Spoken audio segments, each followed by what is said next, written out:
Pertanyaannya, gimana kalau saya pernah ada momen dimana meragukan Allah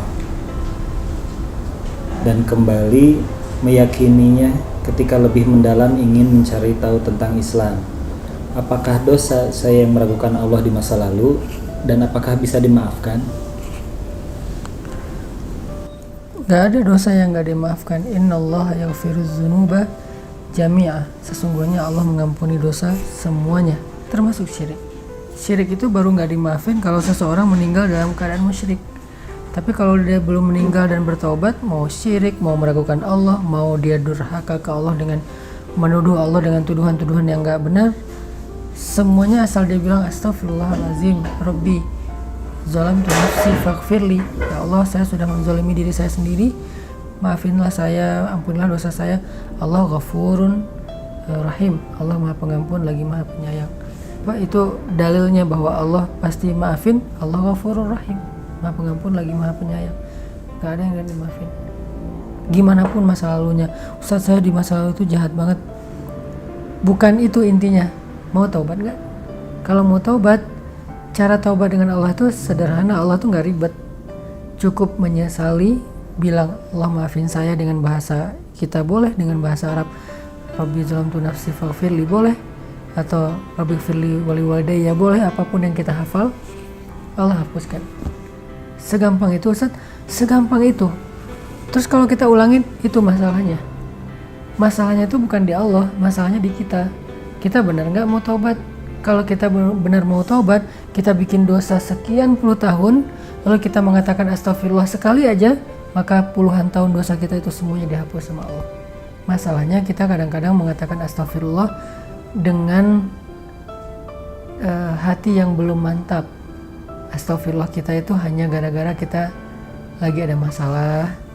Astagfirullah kita itu hanya sepintas aja, terus nggak dilanjutin dalam amal-amal soleh. Akhirnya taubat kita belum nasuha, belum sempurna. Kalau kayak gitu, Allah nunggu sampai taubat kita benar. Astagfirullahaladzim, udah Allah hapuskan, diulangi lagi. Ya Allah, ya udah Allah tunggu sampai kita benar-benar ninggalin dosa itu, nggak ngulangin lagi, dan meninggal dalam keadaan sudah meninggalkan dosa tersebut. Itu kan dilihat akhirnya ya. Makanya kalau kita belum berhasil, coba lagi aja. Coba lagi selama masih dikasih nyawa sama Allah, kita coba lagi aja dalam proses taubat. Ya, soalnya mungkin pas ya istilahnya iman lagi ngedrop, jadi datang lagi ragunya. Jadi ya tadi ada pikiran itu selain taubat, kalau yang bab ragu itu dia juga perlu belajar mencas iman. Iman itu kalau nggak dicas, apalagi kita banyak banget ngedownload hal-hal yang nggak baik ya, yang makan kuota, makan baterai, makan pulsa iman. Jadi harus sering-sering dicas.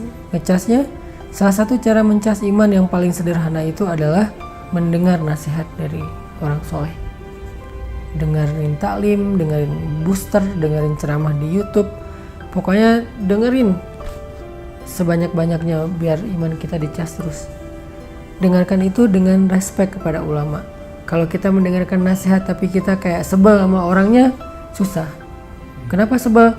Mungkin kita nggak suka aja sama image dia yang dibangun oleh media misalnya.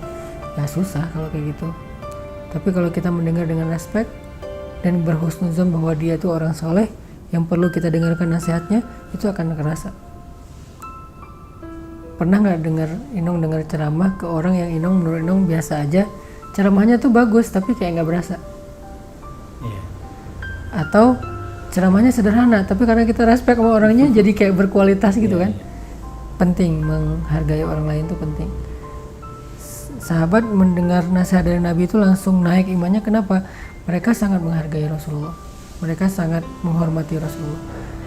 Coba kalau kita ketika mendengar nama Rasulullah itu kita langsung kayak ada rasa, wah ini bukan orang biasa nih yang disebut, yaitu sosok Rasulullah SAW. Minimal kalau mau lebih ideal sih kita bilang Sallallahu Alaihi Wasallam.